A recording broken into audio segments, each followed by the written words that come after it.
Hello everyone, ध्यान दीजिए। अभी तक आपको फिजिक्स में केवल हिंदी लेक्चर मिल रहे थे और आज से आपको फिजिक्स के अंतर्गत इंग्लिश लेक्चर की भी जानकारी हम देंगे। इंग्लिश लेक्चर में ध्यान दीजिएगा, सारी बातें वही हैं, डेरिवेशन भी वही है, कॉन्सेप्ट भी वही है, लैंग्वेज बदल जाएगी, आपकी हिंदी से इंग्लिश हो जाएगी। और ये कुछ इंग्लिश मीडियम के बच्चों के लिए स्पेशली बनाया जा रहा है ताकि आपको भी फिजिक्स पढ़ने में आसानी हो और आसानी से आप फिजिक्स में बोर्ड परीक्षा में अच्छे अंक प्राप्त कर सकें। तो लेट अस स्टार्ट। सबसे पहले फिजिक्स जो आप जानते हैं, लगभग 70 अंक का 70 मार्क्स का आपका चैप्टर है और आपका जो पहला टॉपिक जिसको हम लोग बात करेंगे उसका नाम है इलेक्ट्रोस्टैटिक्स।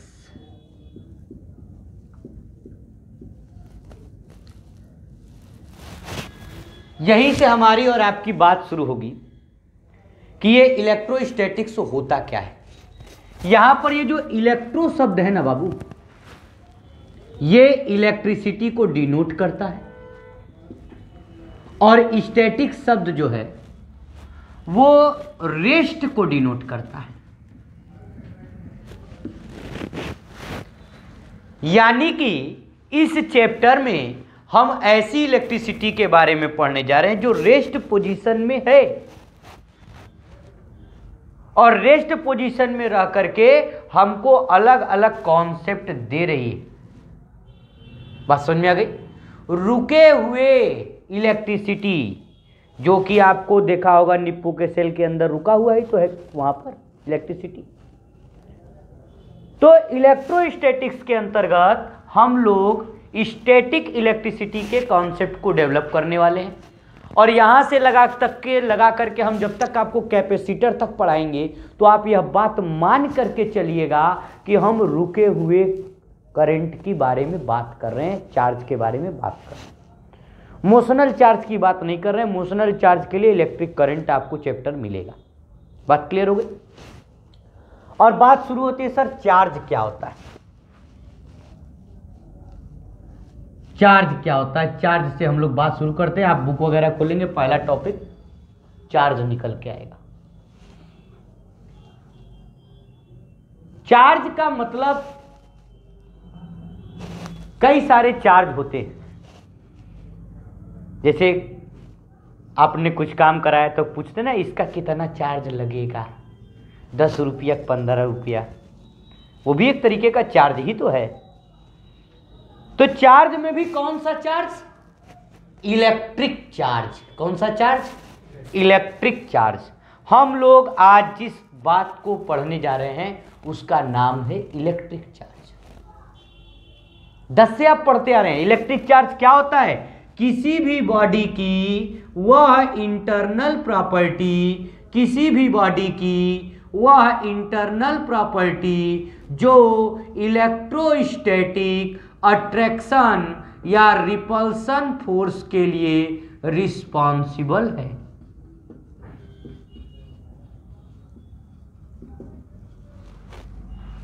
अगर आप डिफिनेशन लिख भी रहे हैं, देखिए डिफिनेशन है, इंग्लिश में है, मैं आपको बोल दे रहा हूं, आप उसको लिख सकते हैं। डेरिवेशन वगैरह मैं खुद आपको लिखवाऊंगा, ठीक है? अगर कोई आपसे पूछे व्हाट इज इलेक्ट्रिक चार्ज, तो आप बताइए द इंटरनल प्रॉपर्टी। लिख रहे हो तो लिख लीजिए, the internal property of any body by which electrostatic attraction और repulsion force are exist, that internal property is known as charge. अगर दो बॉडी के बीच में चार्ज नहीं होगा तो उनमें न तो अट्रैक्शन फोर्स लगेगा और न ही रिपल्सन फोर्स लगेगा। यही कॉन्सेप्ट है। और चार्ज आया कहां से? तो चार्ज जो आया है वो इलेक्ट्रॉन की देन है। इलेक्ट्रॉन का ट्रांसफर हुआ होगा, इलेक्ट्रॉन की शेयरिंग हुई होगी और वहां से आपका चार्ज क्रिएट होता है। और इलेक्ट्रॉन के ट्रांसफर से चार्ज अगर कोई पूछे कि ट्रांसफर से इलेक्ट्रॉन के चार्ज के ट्रांसफर से कैसे क्रिएट होगा, तो आप कहेंगे जब आप बॉडी को रब करेंगे ना, रगड़ेंगे ना, तो इलेक्ट्रॉन का ट्रांसफर होता है। अगर ए ने अपना चार्ज अपना इलेक्ट्रॉन बी को दिया है, ए ने अपना इलेक्ट्रॉन बी को दिया है, तो ए के ऊपर प्लस और बी के ऊपर माइनस। क्या बात मेरी समझ में आ रही है? ध्यान दीजिए, हम लोग बहुत ही आसान सी बातें पढ़ रहे हैं, बहुत ही आसान सा कॉन्सेप्ट है। शुरुआत है भाई, चार्ज क्या होता है? The internal property of any body by which electrostatic attraction और repulsion force are exist, that is called charge. Charge कैसे क्रिएट होता है? तो कोई बताएगा चार्ज इलेक्ट्रॉन के ट्रांसफर से क्रिएट होता है। इलेक्ट्रॉन के ट्रांसफर से का मतलब बॉडी जब रब करती है तो एक बॉडी और दूसरे बॉडी को इलेक्ट्रॉन देती है, और जो बॉडी को इलेक्ट्रॉन देती है वह पॉजिटिव चार्ज और जो लेती है वह निगेटिव चार्ज। और इसके टाइप्स के बारे में बताने वाले जो साइंटिस्ट थे उनका नाम था बेंजामिन फ्रैंकलिन। उन्होंने अपने को बताया कि चार्ज कितने टाइप के होते हैं? 2 टाइप के होते हैं, एक का नाम पॉजिटिव चार्ज, एक का नाम निगेटिव चार्ज। तो फिर कोई बच्चा आएगा कहेगा सर जी आप कहे थे रगड़ने से चार्ज क्रिएट होता है, भाई देखिए हम रगड़ रहे हैं और रगड़ेगा, कहेगा चार्जवा क्रिएट हुआ तो नहीं। अरे हर बॉडी के रगड़ने से नहीं क्रिएट होता है, बॉडी जितनी ज्यादा शार्प होगी चार्ज उतना ज्यादा क्रिएट होगा। शार्प एंड्स की इलेक्ट्रिक फील्ड ज्यादा होती है। अभी हम आगे जब इलेक्ट्रिक फील्ड पढ़ाएंगे तो वहां ये बात डिराइव भी करवाएंगे। आपने देखा होगा जब रोड पर चलते हैं तो जो सरिया होती है छड़ जब रोड पर घिसराती है तो चिंगारी फेंकती है ना, वो चार्ज ही तो है। चक्कू है, आप इसको बार बार लोहे के ऊपर रगड़िए, चिंगारी फेंकती है, चार्ज ही तो है वो। आसमान में 2 बादल हैं, वो आपस में लड़ते हैं, आवाज आती है गड़ गड़ गड़ाम गड़ाम गड़ाम, ऐसे आवाज आता है ना, वो क्या है? चार्ज ही तो। लड़ते हैं, आवाज आती है, लाइट भी आती है, उसी को तो बिजली चमकना कहते हैं। सुने हो नहीं सुने? होती है ना। तो कौन क्रिएट कर रहा है? वह चार्ज क्रिएट कर रहा है। कौन क्रिएट कर रहा है? चार्ज क्रिएट कर रहा है। तो अगर कोई आपसे पूछे कि सर चार्ज क्या है, तो आप बताइए कि internal property of any body by which electrostatic attraction और repulsion force are exist, that is called charge. Charge create by electron transfer with the rubbing of body and these bodies having sharp ends. These charge are divided into 2 categories: positive charge, negative charge. Positive charge are those charge which donate their electron, and negative charge are those type of charge which accept the electron, and this category is divided by Benjamin Franklin. Clear? The SI unit of charge is coulomb. Charge का unit coulomb. Clear है ना बात? Charge का unit coulomb. कई जगहों पे micro coulomb लिखा होगा, तो माइक्रो कूलम जैसा यूनिट नहीं होता, लेकिन 10⁻⁻⁶ कूलम। नैनो कूलम कहीं लिखा है तो इसका मतलब 10⁻⁹ कूलम। क्या बात समझ में आ रही है सभी को?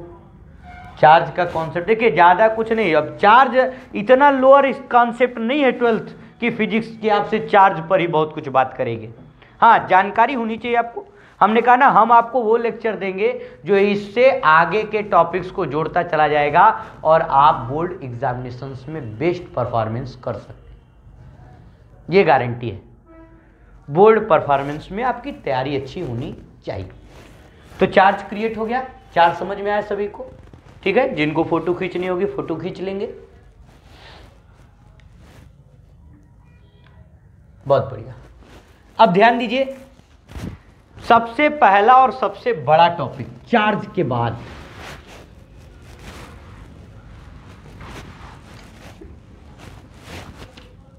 है कूलम्स लॉ। जिसने पूरा चैप्टर डेवलप किया, न ला आता ना ये चैप्टर डेवलप होता।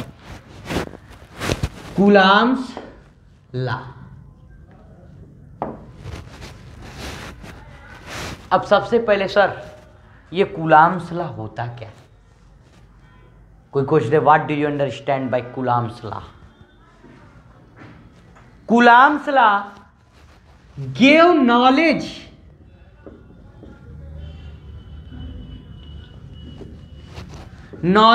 about magnitude of electrostatic attraction or repulsion force exist between charge। अगर कल को कोई आपसे कहे कूलाम्स ला क्या है, तो आप बताइए कि इस ब्रह्मांड में, इस यूनिवर्स में यदि इफ कोई दो चार्ज हैं तो उन चार्ज के बीच में अट्रैक्शन फोर्स और रिपल्सन फोर्स को कैलकुलेट करने का एकमात्र ला है, उस ला का नाम क्या है? कूलाम्स ला। कई कई बच्चों से पूछो कूलाम्स ला तो केवल इतना ही बता छोड़ देता, अरे ला ये नहीं है, ये तो बताता है कि ला है क्या। लेकिन इस ला का जो उन्होंने पॉइंट्स बोले वो अभी हम आपको आगे बता रहे हैं। सबसे पहले सर कूलाम्स ला क्या होता है आप बताइए? कूलाम्स ला हमें नॉलेज देता है। किस चीज की नॉलेज? दो चार्ज के बीच में लगने वाले अट्रैक्शन या रिपल्सन फोर्स की नॉलेज। जैसे अगर प्लस प्लस चार्ज है या प्लस माइनस चार्ज है या माइनस माइनस चार्ज, तो इन दोनों में क्या होगा? रिपल्सन, और इन दोनों में क्या होगा? अट्रैक्शन। जैसे आ जाओ, जैसे मान लो एक चार्ज हम है, एक चार्ज ये, अगर दोनों प्लस हो गए तो हम दोनों एक दूसरे को ढकेल देंगे पीछे, ठीक। अगर हम दोनों क्या हो गए? माइनस हो गए, तब भी हम दोनों एक दूसरे को क्या करेंगे? ढकेल देंगे।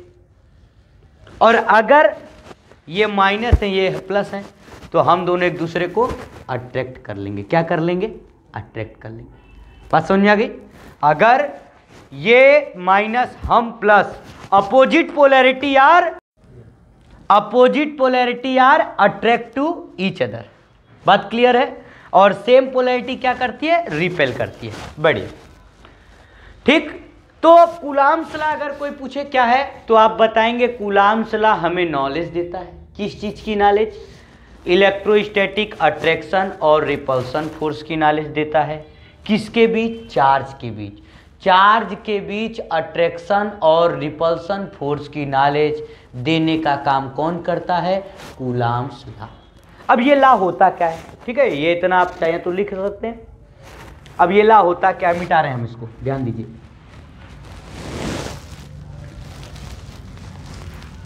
सबसे पहले दो आप चार्ज ले लीजिए, एक Q1 चार्ज और एक Q2 चार्ज, और दोनों के बीच की दूरी मान लीजिए r। Let us consider two charge Q1 Q2 placed at r distance away to each other।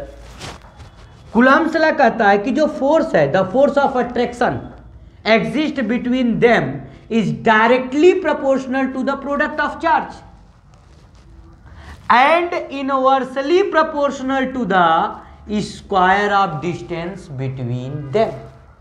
बात क्लियर है? कूलाम्स ला क्या कहता है कि दो बॉडी के बीच में लगने वाला चार्ज, दो बॉडी के बीच में जो चार्ज है वह चार्ज फोर्स क्रिएट करेगा, और वह फोर्स दोनों चार्ज के प्रोडक्ट के डायरेक्टली प्रोपोर्शनल और इनके बीच की डिस्टेंस के स्क्वायर के इनवर्सली प्रोपोर्शनल होता है। बात क्लियर है? The force of attraction between two charges is directly proportional with the product of their charge and inversely proportional to the square of distance between them. Clear?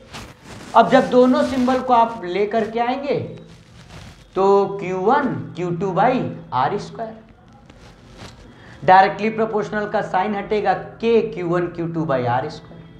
कुछ किताबों में ऐसे लिखा है। या के की अपनी एक वैल्यू होती है 1/4πε0, अगर एयर में है या फ्री स्पेस में, वैक्यूम में।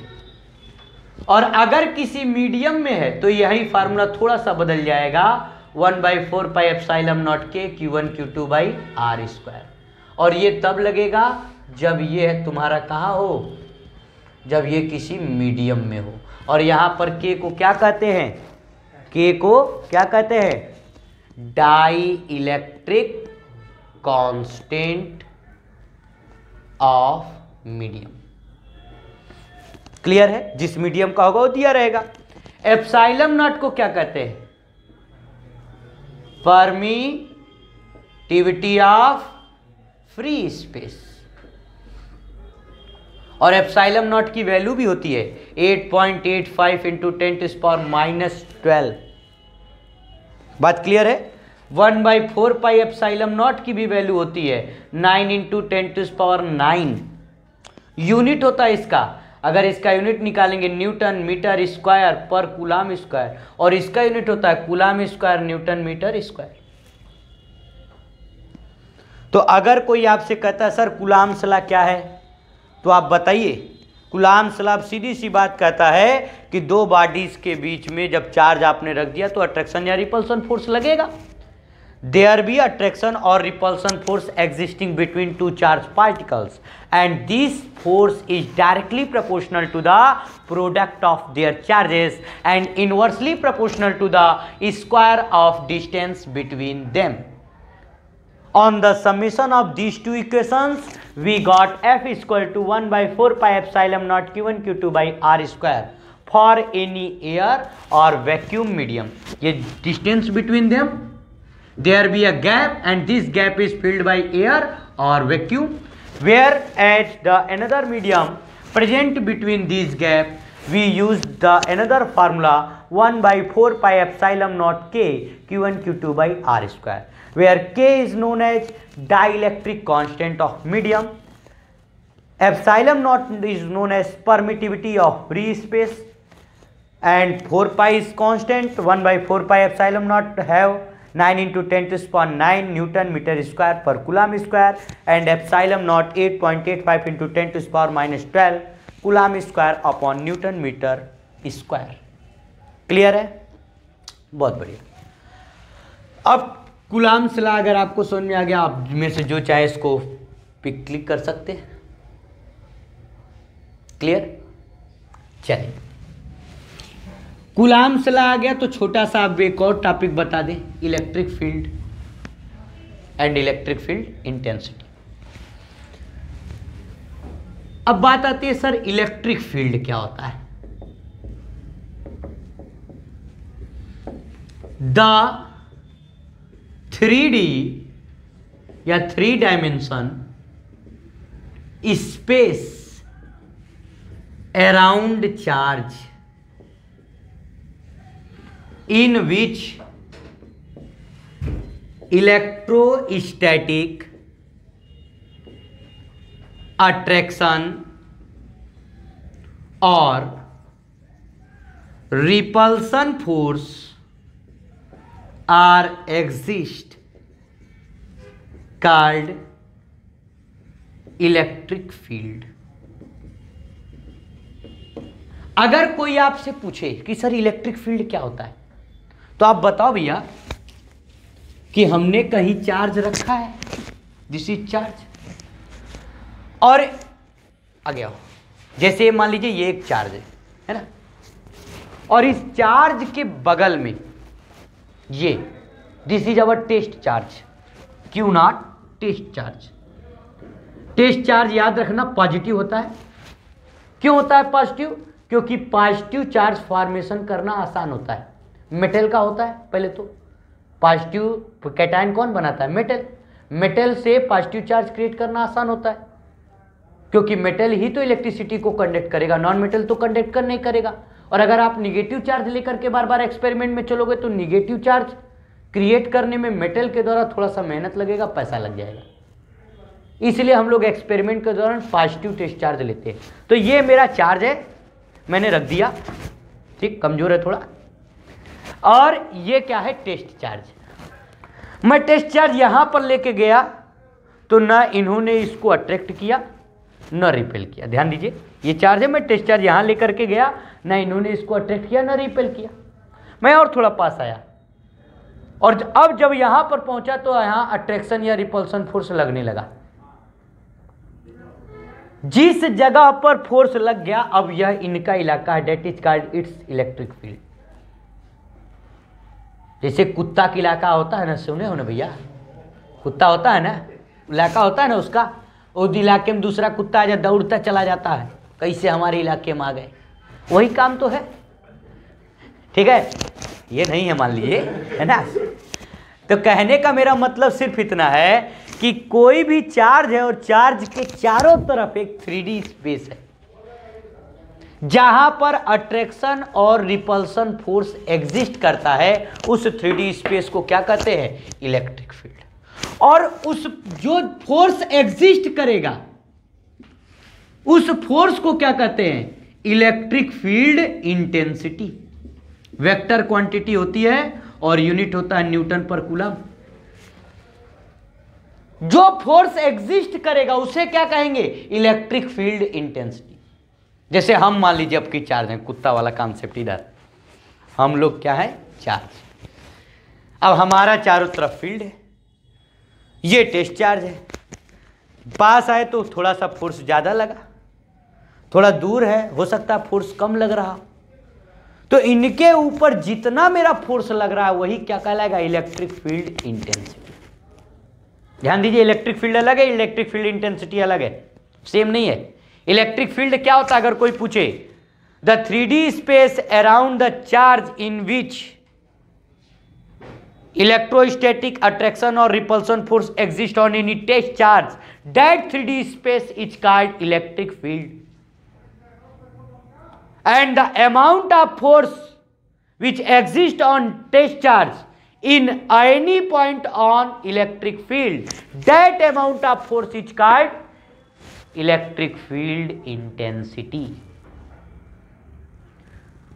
किसी चार्ज के चारों तरफ जो फील्ड है जहां पर अट्रैक्शन या रिपल्सन फोर्स लग रहा है वह इलेक्ट्रिक फील्ड है, और जिस पॉइंट पर जितना फोर्स लग रहा है, the value of force is called intensity. Clear है। और ये इसको ई से लिखते हैं, या वेक्टर क्वांटिटी होती है, फार्मूला होता है F/Q0 और यूनिट क्या होता है, न्यूटन पर कूलम। क्लियर है, बात समझ में आ गई। तो अब हम लोग कल पढ़ेंगे electric field intensity at any point. Clear है। अच्छा चलिए ध्यान दीजिए, आपको इलेक्ट्रिक फील्ड इंटेंसिटी के बारे में हमने बता दिया था कि इलेक्ट्रिक फील्ड इंटेंसिटी क्या होता है। आज का जो हमारा टॉपिक है उसका नाम है इलेक्ट्रिक फील्ड लाइन। पहला टॉपिक कि सर ये इलेक्ट्रिक फील्ड लाइन क्या होता है, तो पहले ही बताने से पहले हम आपको जानकारी दे दें कि यह एक इमेजिनरी लाइन का कॉन्सेप्ट होता है। जैसे आप अगर 10th में होंगे तो वहां पर आपने मैग्नेटिक फील्ड लाइन पढ़ी होंगी, वैसे यहां पर इलेक्ट्रिक फील्ड लाइन भी होती है। कौन सी लाइनें होती हैं, इलेक्ट्रिक फील्ड लाइन। अब ये होता क्या है, जैसे आपने कहीं पर प्लस चार्ज रखा तो इस प्लस चार्ज के चारों तरफ अपना एक फील्ड क्रिएट होगा जिसे हम लोग इलेक्ट्रिक फील्ड कहेंगे। हमने कल भी आपको बताया था, the 3D space around any charge in which electrostatic attraction और repulsion force are exist, that is called electric field. तो होता क्या है कि प्लस चार्ज के हम बगल में अपना एक टेस्ट चार्ज लेकर के जाएंगे, और टेस्ट चार्ज कैसा होता है, पॉजिटिव होता है, क्योंकि मेटल का बना होता है। मेटल हमेशा पॉजिटिव चार्ज क्रिएट करने में सहयोग करते हैं, हेल्प करते हैं, क्योंकि उनका नेचर ही है। कोई कहे सर मैं नॉन मेटल का बनाऊंगा, तो नॉन मेटल में क्या होता है कि नॉन मेटल वो इलेक्ट्रिसिटी का कंडक्टर नहीं होता, मेटल ही कंडक्टर होता है, इसलिए हम लोग पॉजिटिव चार्ज को एज ए टेस्ट चार्ज लेकर के चलते हैं। तो हमने कहा कि हमने एक जगह प्लस चार्ज रखा है और टेस्ट चार्ज को हम लेके गए, तो टेस्ट चार्ज इस चार्ज को क्या करेगा, रिपेल करेगा, धक्का देगा, ये चार्ज को दूर भेजेगा। क्योंकि प्लस और प्लस में क्या होता है, अभी कल ही आपको लास्ट लेक्चर में बताया, प्लस और प्लस में रिपल्सन होता है। तो ये प्लस चार्ज दूसरे वाले टेस्ट चार्ज को क्या करेगा, बाहर की ओर भेजेगा। इसलिए प्लस चार्ज से इलेक्ट्रिक फील्ड ऑफ लाइन क्या होती है, निकलती हुई दिखाई देती है। और वहीं अगर माइनस चार्ज हो तो माइनस चार्ज में ये लाइनें क्या होती हैं, पहुंचती हुई दिखाई देती है। बात समझ में आ रही है? क्यों? क्योंकि माइनस चार्ज इस क्यू नॉट टेस्ट चार्ज को क्या करेगा, अट्रैक्ट करेगा। जैसे मान लो हम प्लस चार्ज हैं और ये मार्कर क्या है, ये हमारा टेस्ट चार्ज है। तो जैसे ये हमारे संपर्क में आया, हमारी फील्ड में आया, तुरंत ये मार्कर इसको क्या करेगा, रिपेल करेगा, बाहर की ओर भेजेगा। तो ये चार्ज इसको क्या किया, रिपेल किया। मतलब टेस्ट चार्ज प्लस वाले चार्ज से क्या भाग रहा है, दूर भाग रहा है, क्योंकि दोनों का पोलैरिटी क्या है, सेम, ये भी प्लस और ये भी। वही अगर हम माइनस होते तो ये टेस्ट चार्ज क्या होता, ये देखता और हमारी तरफ क्या हो जाता, अट्रैक्ट। इसलिए माइनस चार्ज में इलेक्ट्रिक फील्ड लाइन एंटर्स करती हैं और प्लस चार्ज से वह लाइनें क्या होती हैं, दूर भागती हैं। बात क्लियर है? Electric field line plus charge से दूर जाती हैं और माइनस चार्ज के अंदर आती हैं। ऐसा क्यों है? Due to test charge, test charge के कारण। अब दूसरी बात कि ये लाइनें स्ट्रेट लाइनें, ये कर्विकल लाइनें होती हैं। क्यों होती हैं? क्योंकि जैसे जैसे दूर जाएंगी ना, वैसे वैसे वैल्यू चेंज होता जाता है, कम होता जाता है। जैसे हमारी आवाज है, आप हमारे पास बैठ के सुन रहे हो तो तेज सुन रहे हो, जैसे जैसे आप हमसे दूर जाते जाओगे वैसे वैसे हमारी आवाज क्या होती जाएगी, वैसे वैसे हमारी आवाज धीमी होती जाएगी। ऐसा तो है नहीं जो पास बैठा है वो भी उतना तेजी से सुन रहा है, उतने ही डेसिबल से सुन रहा है, और जो दूर बैठा है वो भी उतनी तेजी से सुन रहा है। ऐसा है क्या? नहीं है ऐसा। उसी तरीके से प्लस चार्ज से जैसे जैसे दूर जाएंगे वैसे वैसे फोर्स में कमी आती जाएगी। इसलिए वह ग्राफ थोड़ा सा क्या होता जाएगा, कर्विकल। क्योंकि अभी हम आगे आपको एक फार्मूला पढ़ाएंगे, ई का वैल्यू 1/r² के इनवर्सली होता है, और जब फार्मूले में स्क्वायर टर्म आ जाता है तो वह ग्राफ कर्विकल हो जाता है। पावर अगर स्क्वायर आए, जैसे कूलाम्स लॉ होता है ना, 1/r² फोर्स का फार्मूला होता है ना, जैसे ही फार्मूले में r स्क्वायर आ गया इसका मतलब वह ग्राफ कैसा है, कर्विकल। क्योंकि आज तक आपने सेकंड पावर का कोई टर्म देखा होगा, चाहे आप वो पैराबोला का इक्वेशन देख लीजिए, चाहे आप इलिप्स का इक्वेशन देख लीजिए, चाहे आप सर्किल का इक्वेशन देख लीजिए, उन सब में पावर में क्या है, स्क्वायर।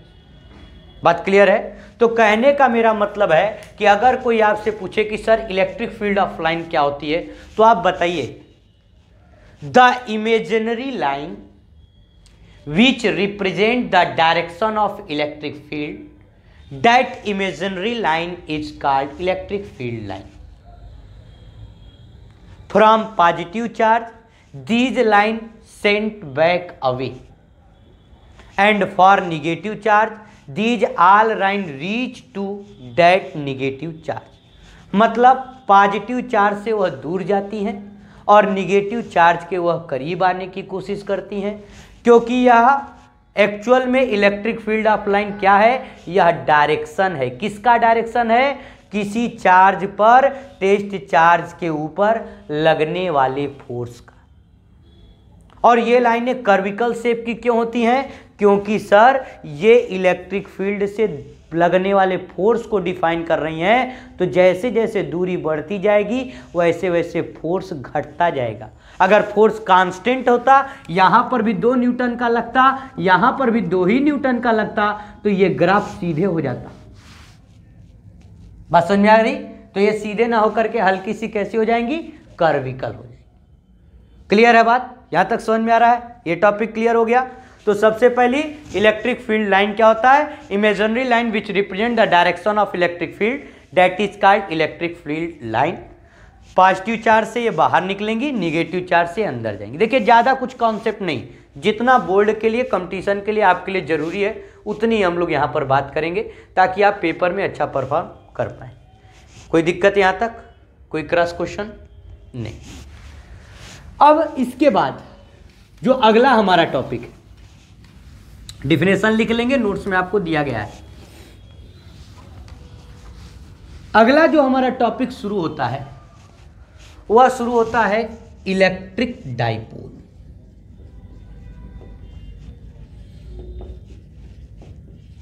और इलेक्ट्रिक डाइपोल मोमेंट बहुत ही बढ़िया टॉपिक है, 2-3 चैप्टर्स में है अलग अलग टॉपिक के तौर पे, और आपको इसके बारे में क्लियर होना चाहिए कि सर इलेक्ट्रिक डाइपोल क्या होता है और इलेक्ट्रिक डाइपोल मोमेंट क्या होता है। सबसे पहले इलेक्ट्रिक डाइपोल की अगर हम बात करें तो यह एक अरेंजमेंट होता है equal and opposite charge placed eight finite distance. Electric dipole is an arrangement in which equal and opposite charge placed at finite distance. That arrangement is called electric dipole. यह वैज्ञानिकों द्वारा बनाया गया एक ऐसा अरेंजमेंट है जिसमें इक्वल और अपोजिट चार्ज एक दूसरे से नियत दूरी पर रखे जाते हैं। अब कोई कहे सर ये अरेंजमेंट क्यों बनाया गया? कारण ये है ना कि ये पूरा चैप्टर इलेक्ट्रिसिटी पर स्टडी कर रहा है, और इलेक्ट्रिसिटी का आज तक आपने कोई भी इंस्ट्रूमेंट अगर देखा होगा तो उसमें 2 चार्ज होते हैं, एक पॉजिटिव और एक निगेटिव। तो हम लोग क्या करते हैं कि पहले बड़े सिस्टम या बड़ी मशीन के ऊपर स्टडी करने की बजाय छोटी मशीन के ऊपर स्टडी कर लेते हैं, और जो रिजल्ट इसका आता है वही मान के चलते हैं कि बड़ी वाले मशीन का भी आएगा। तो हम लोग छोटे से अरेंजमेंट पर स्टडी करते हैं, और वह अरेंजमेंट क्या कहलाता है? Electric dipole. बात समझ में आ गई? अगर कोई कल को पूछ ले इलेक्ट्रिक डाइपोल ही क्यों पढ़ रहे हो, तो आप बताओ डाइपोल का मतलब पॉजिटिव निगेटिव का अरेंजमेंट। आप बैटरी देखो, एक प्लस टर्मिनल और एक माइनस टर्मिनल। आप कोई भी इलेक्ट्रॉनिक का इंस्ट्रूमेंट देखो, एक प्लस और एक होता है ना, तो वहां पर 2 अरेंजमेंट की बात होती है। इसलिए हम लोग पूरे चैप्टर में जब भी कोई ऐसी स्टडी कर रहे हैं तो वह स्टडी इलेक्ट्रिक डाइपोल पर कर लेते हैं, ताकि जो यह रिजल्ट देगा वही वह भी रिजल्ट देगा।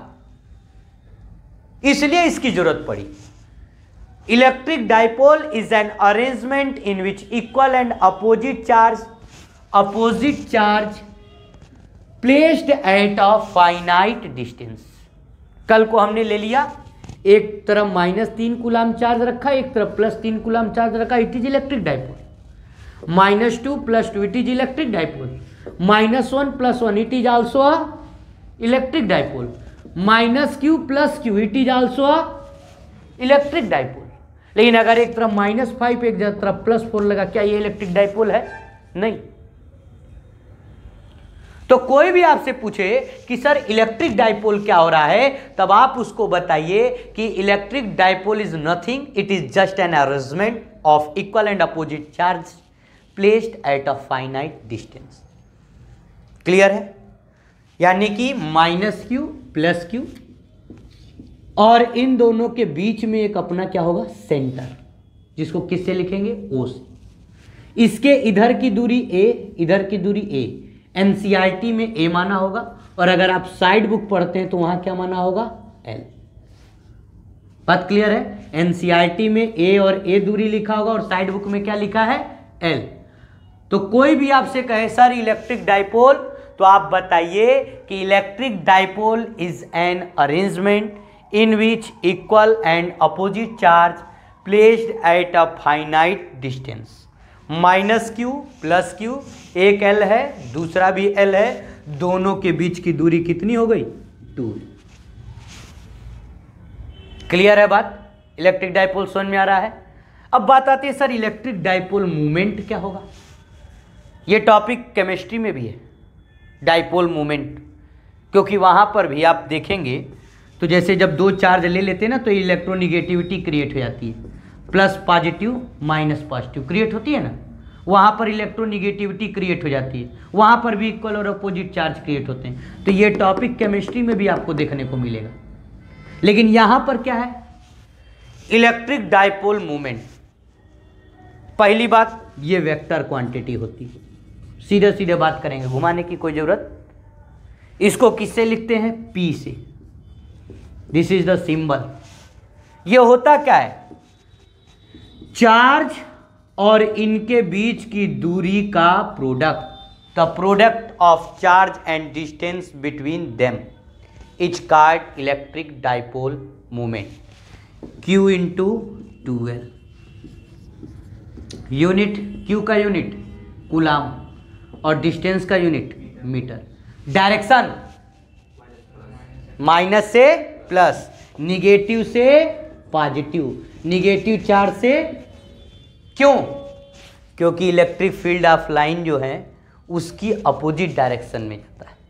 ठीक है, तो इसका डायरेक्शन क्या होगा, निगेटिव से पॉजिटिव। बात समझ में आ गई, समझ में आ रहा है, निगेटिव टू पॉजिटिव, ये इसका क्या हो गया, डायरेक्शन। तो सबसे पहले फिर से देख लीजिए, आपके सामने लिखा हुआ है इलेक्ट्रिक डाइपोल। होता क्या है sir, electric dipole is an arrangement in which equal and opposite charge placed eight finite distance, जिसमें इक्वल और अपोजिट चार्ज फाइनाइट दूरी पर रहता है, वही आपका क्या है, इलेक्ट्रिक डाइपोल। ठीक, क्यों बनाया गया, क्योंकि हमें कई सारी इलेक्ट्रॉनिक मशीन के ऊपर स्टडी करनी थी। मशीन को डायरेक्ट यूज करते, अगर हम लोग मशीन को डायरेक्ट यूज करते तो हो सकता था मशीन खराब हो जाती, कुछ गलत कंबाइन कर देते। तो हमने क्या किया, एक डाइपोल बना लिया, डाइपोल पर स्टडी किया, जो स्टडी डाइपोल पर हुई वही मशीन पर भी होगी। तो electric dipole is an arrangement of equal and opposite charge placed at a finite distance. ये लिख लिया, ये इसका अरेंजमेंट हो गया, A B minus Q plus Q, और बीच की दूरी को क्या किससे लिखा गया, 2L। इलेक्ट्रिक डाइपोल मूवमेंट क्या होता है sir, it is equal to the product of charge and distance between them, Q into 2L। Plus minus नहीं लिखना पड़ेगा because this is a vector quantity. In vector quantity direction also available. Clear, Q into 2L, coulomb metre, unit हो गया, direction negative से positive. बात clear है, समझ में आ रहा है, कोई दिक्कत। ठीक, जिनको लिखना हो लिख सकते हैं, फोटो खींचना फोटो भी खींच सकते हैं। हो गया, हो गया ना सबका। चलिए अब ध्यान दीजिए, अगला टॉपिक हम लोग देखते हैं। थोड़ा जल्दी चलेंगे क्योंकि एग्जाम अब पास हैं, तो जल्दी से हम लोगों को सारे टॉपिक कवर करने पड़ेंगे तेज पढ़ते हुए। समझ में आ रहा है ना भैया सबको। अब अगला इंपॉर्टेंट एक टॉपिक है जो कि छोटी सी बातें आपको बताएगा, एक तरीके का डेरिवेशन समझ लीजिए। क्या है डेरिवेशन का नाम है, पहला डेरिवेशन मान सकते हैं इससे पूरे फिजिक्स का शुरुआत का, electric field intensity at any point of charge. पहला डेरिवेशन, कल आप केवल कूलाम सला देखे थे, आज आप उससे रिलेटेड छोटे छोटे टॉपिक अभी देखे हो। पहला डेरिवेशन है कि electric field intensity at any point of charge आपको निकालना। समझ में आ रहा है, मतलब कि मैं कहीं कोई चार्ज रख दूंगा, 1 coulomb, 2 coulomb, 20 coulomb, 50 coulomb, 100 coulomb, और उस चार्ज से कुछ दूरी पर एक पॉइंट दे दूंगा। वो पॉइंट कहीं पर भी हो सकता है, यहां पर भी, यहां पर भी, यहां पर भी, यहां पर भी, और मैं कहूंगा इस पॉइंट पर इलेक्ट्रिक फील्ड इंटेंसिटी कितनी होगी, बताओ। टॉपिक समझ में आ रहा है। Late us consider a charge q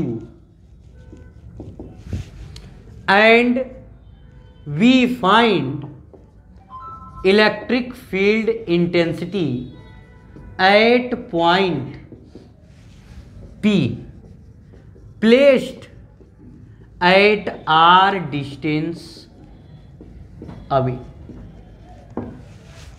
मैंने कहा कि मेरे पास एक Q चार्ज है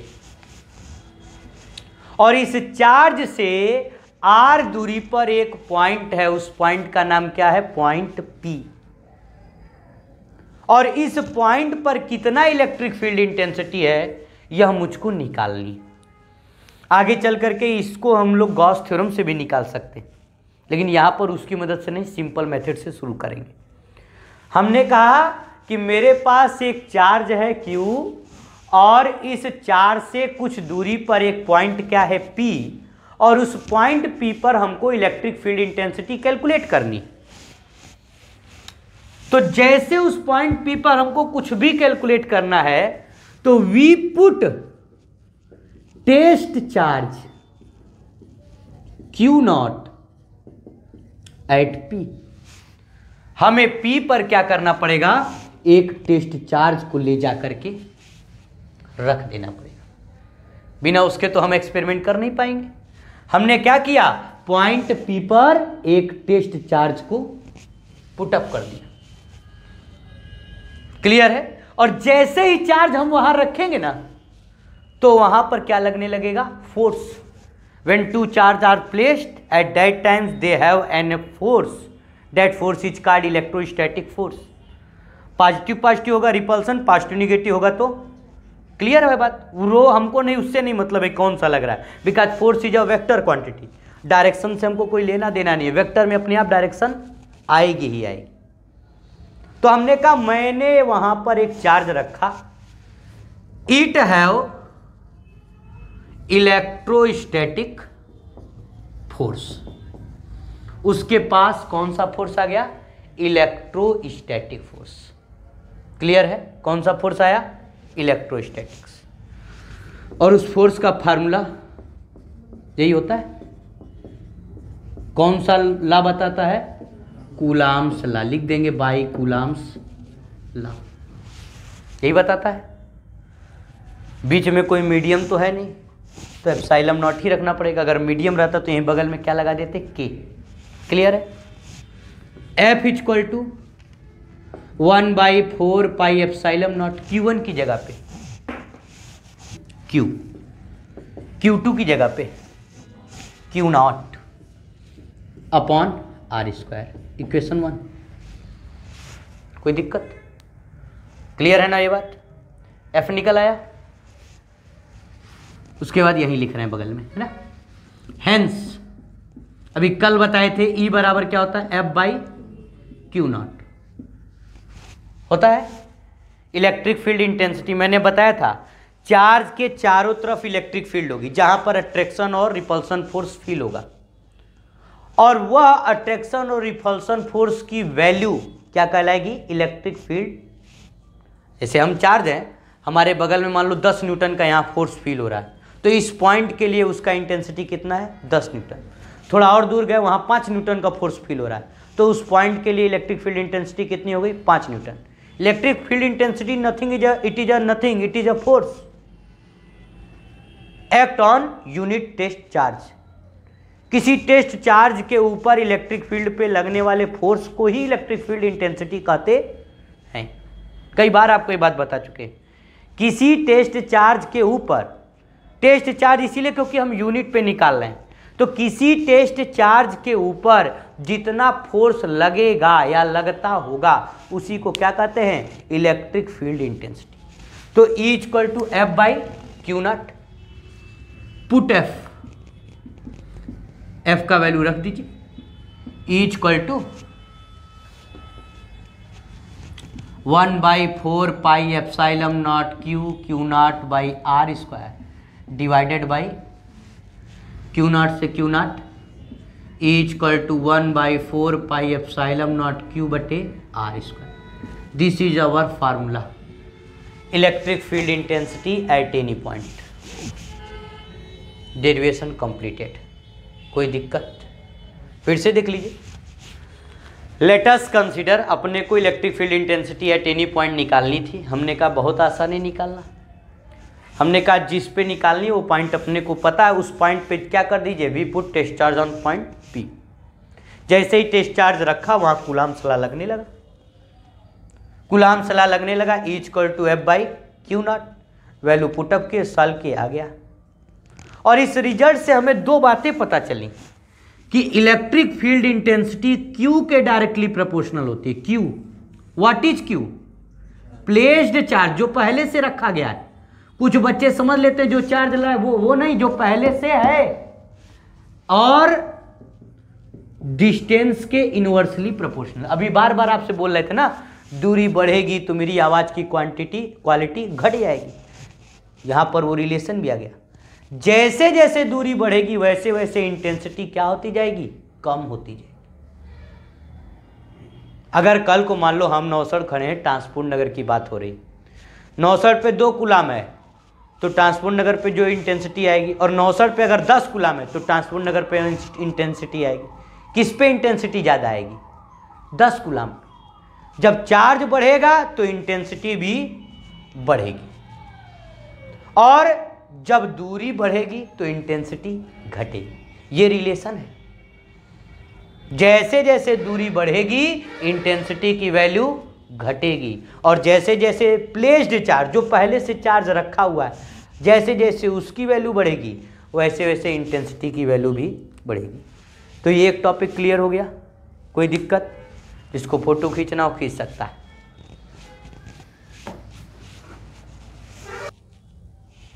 तो अब जो हमारा अगला टॉपिक है वो है electric field intensity eight axial position of electric dipole. मतलब जैसे हमारे पास कोई एक इलेक्ट्रिक डाइपोल है, यहां पर हमने बना लिया, ठीक, -Q +Q, O, इधर की दूरी L, इधर की दूरी भी L। ये पॉइंट हो गया A और ये हो गया B। हमारे पास कोई इलेक्ट्रिक डाइपोल है। अभी अभी आपको हमने 2 हेडिंग पहले इलेक्ट्रिक डाइपोल के बारे में बताया था कि electric dipole is an arrangement in which equal and opposite charge are placed at a finite distance. वहाँ पे P बराबर क्या आया था, Q इंटू आया था ना ये। तो हमने कहा अगर कोई हमसे कह रहा है कि भैया एक जो है, एक आपका इलेक्ट्रिक डाइपोल हम आपको दे रहे हैं, और उसके एक्सियल पोजीशन पे, एक्सियल पोजीशन का मतलब इसके इधर आप चले जाइए या इधर चले जाइए, इधर या इधर, किसी भी पॉइंट पर आपको इलेक्ट्रिक फील्ड इंटेंसिटी निकालनी। ऊपर चले गए ना, ये इक्वेटोरियल पोजीशन होता है, ये वाला जो लाइन बना रहे हैं, वाई एक्सिस जिसको हम कह रहे हैं, और इसको क्या कर रहे हैं, एक्सियल पोजीशन। तो हमने कहा हमारा टॉपिक क्या कर रहा है, ध्यान दीजिएगा, बात को ध्यान से सुनिएगा, कि electric field intensity eight axial position of electric dipole. किसी इलेक्ट्रिक डाइपोल के एक्सियल पोजीशन पर आप इलेक्ट्रिक फील्ड इंटेंसिटी को निकालिए। ये हमारा टॉपिक है। अब एक्सियल पोजीशन तो क्लियर हो गया ना, इसके इधर या इधर, जैसे ये मार्कर है तो एक्सियल पोजीशन इसके इधर या इधर, और कहीं नहीं, और कोई पोजीशन एक्सियल नहीं कहलाएगा, इसके इधर और इधर। समझ में आ रहा है सबको ये बात? तो electric field intensity eight axial position of electric dipole, ये हमारा टॉपिक है। अब इसमें हम लोग करेंगे क्या, सबसे पहले we have an electric dipole A B. हमने माना कि मेरे पास एक इलेक्ट्रिक डाइपोल ए बी है and a point P placed at R distance away, और एक पॉइंट पी है जो इस सेंटर से आर डिस्टेंस की दूरी पर है। ये मान लीजिए हमारा पॉइंट पी। कोई दिक्कत?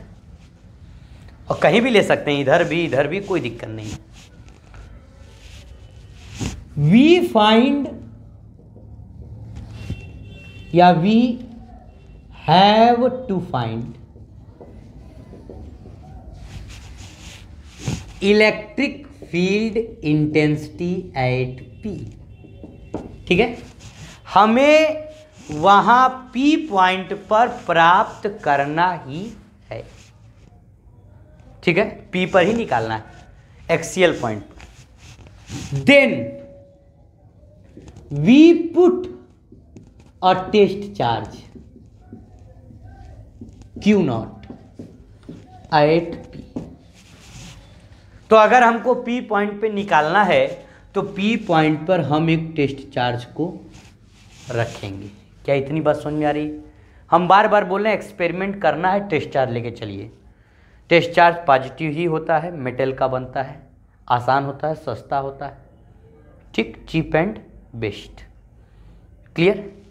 तो कहने का मतलब है कि we have an electric dipole A B at point A and placed at R distance away.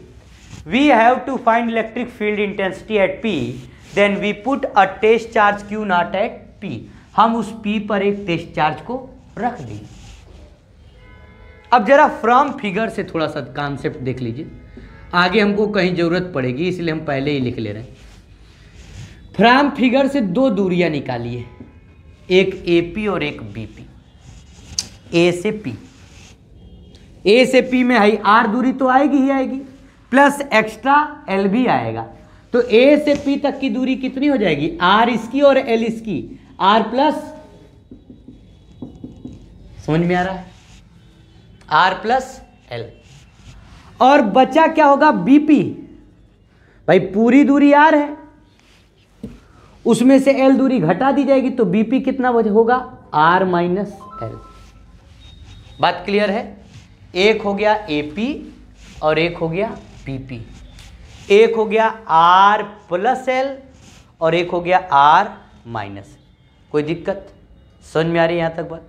देख लो भैया, ये R है और A में इतना बढ़ गए तो R प्लस, ये आपका R है थोड़ा सा घट गया तो R माइनस L। क्लियर है बात सभी को? डायग्राम से हमने ये बात लिखी, क्लियर? चलिए, और इलेक्ट्रिक फील्ड इंटेंसिटी का फार्मूला क्या होता है ये भी दिमाग में रखना डेरिवेशन करने से पहले ही। 1/4 pi epsilon naught charge upon distance का स्क्वायर। ये अभी अभी प्रूफ किए, E equal to 1/4 pi epsilon naught Q by R square. अब हमने कहा देखो भाई,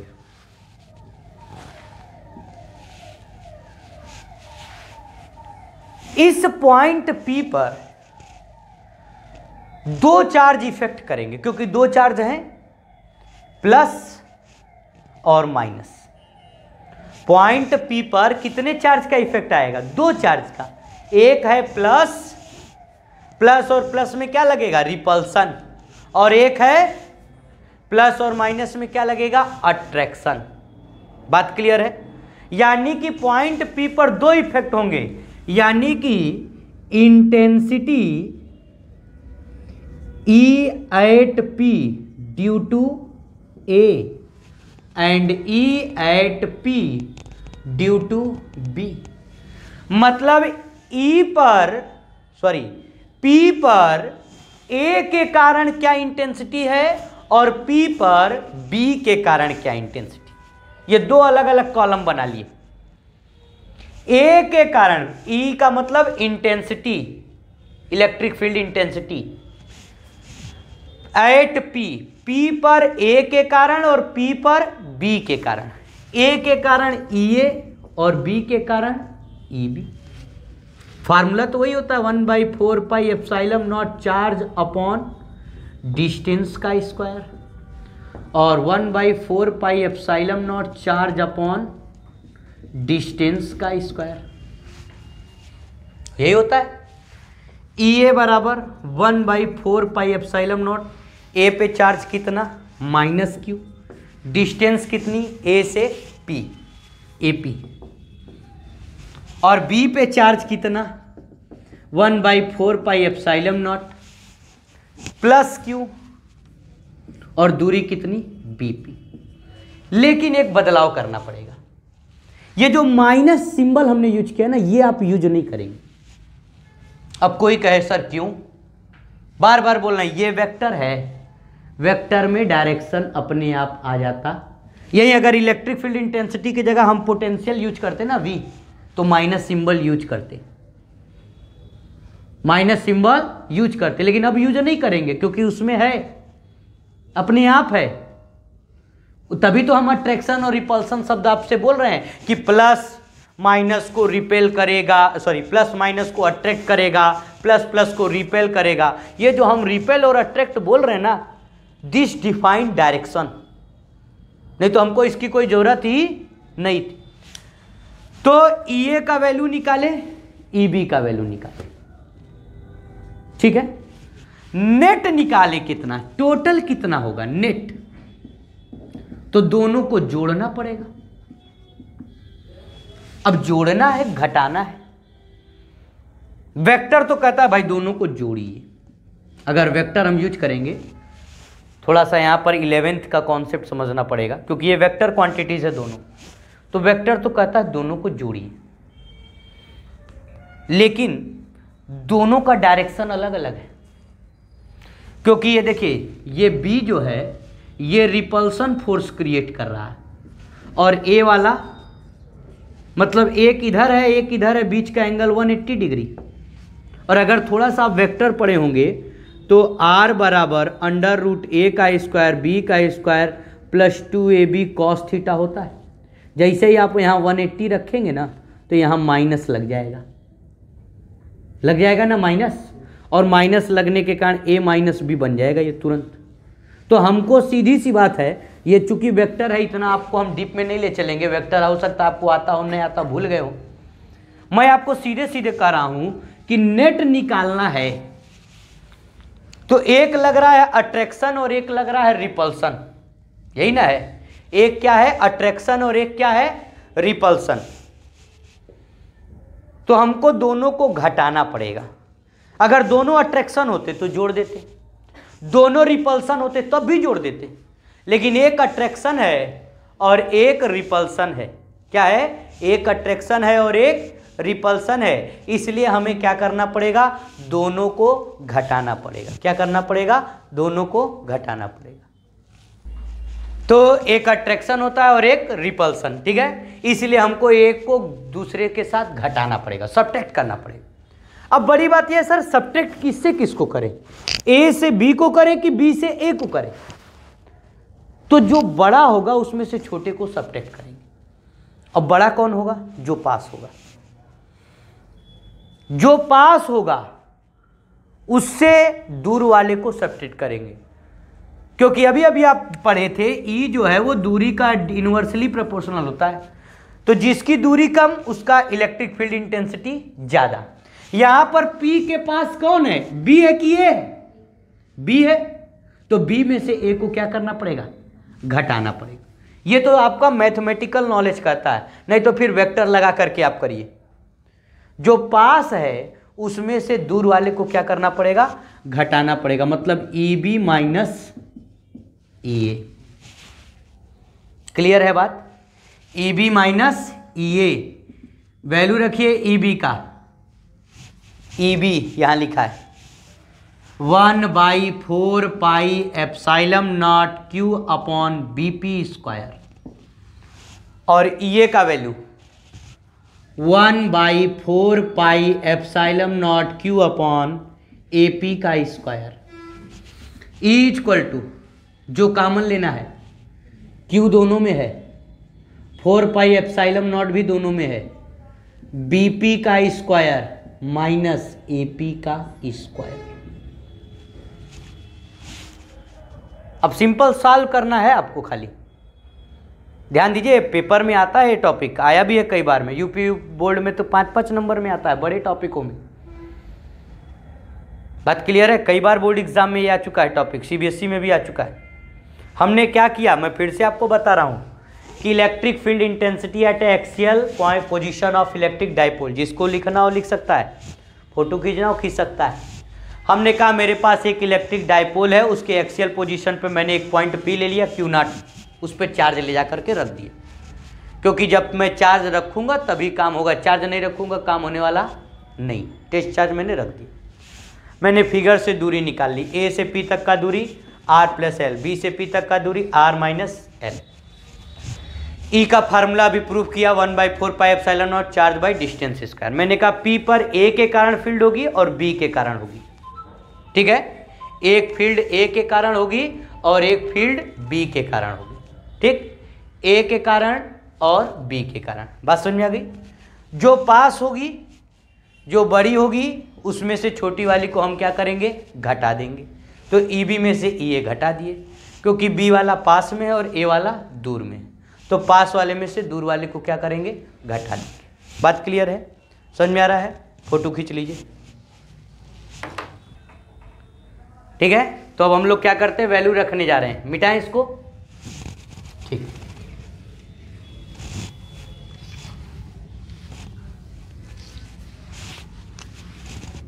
यहाँ AP बराबर लिखे थे R + L और BP बराबर R - L, ठीक है। अब ध्यान दीजिए, जो रिजल्ट आया उसी पर हम लोग आगे बढ़ते हैं, मिटा रहे हैं अब। E = Q/4 pi epsilon not 1/BP का स्क्वायर। तो ये जो BP है, BP का वैल्यू क्या है, R - L का होल स्क्वायर, और AP क्या है, R + L का होल स्क्वायर। सारी वैल्यू क्या कर लिए, रख दिए। E = अब थोड़ा सा मैथ लगाएंगे, अगर आपको मैथ आता है तो बायो वाले ध्यान से देखेंगे, ठीक। R - L और R + एलसीएम अगर लेना है तो नीचे का नीचे के साथ गुणा, R - L का होल स्क्वायर, R + L का होल स्क्वायर, इसका गुणा 1 में।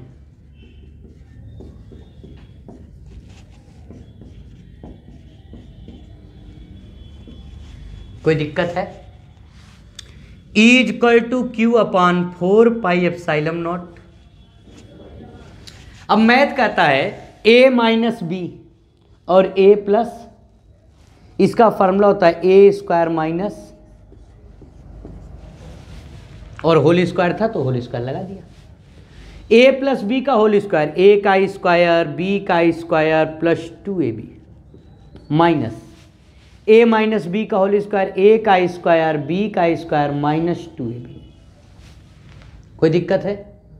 जैसे ये ब्रैकेट हमने खोला तो माइनस का प्लस में मल्टीप्लाई माइनस, माइनस का प्लस में मल्टीप्लाई माइनस, और माइनस माइनस प्लस, R² से R², L² से L², 2RL कितना RL, 4RL।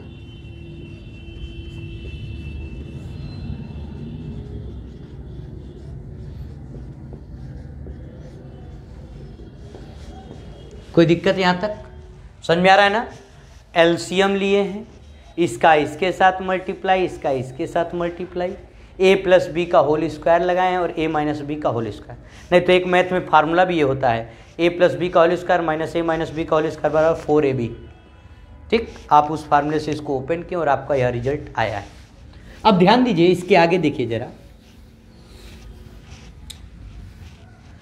E = Q, 4 को ऐसे लिख सकते हैं 2R 2 × R × L, कोई दिक्कत है?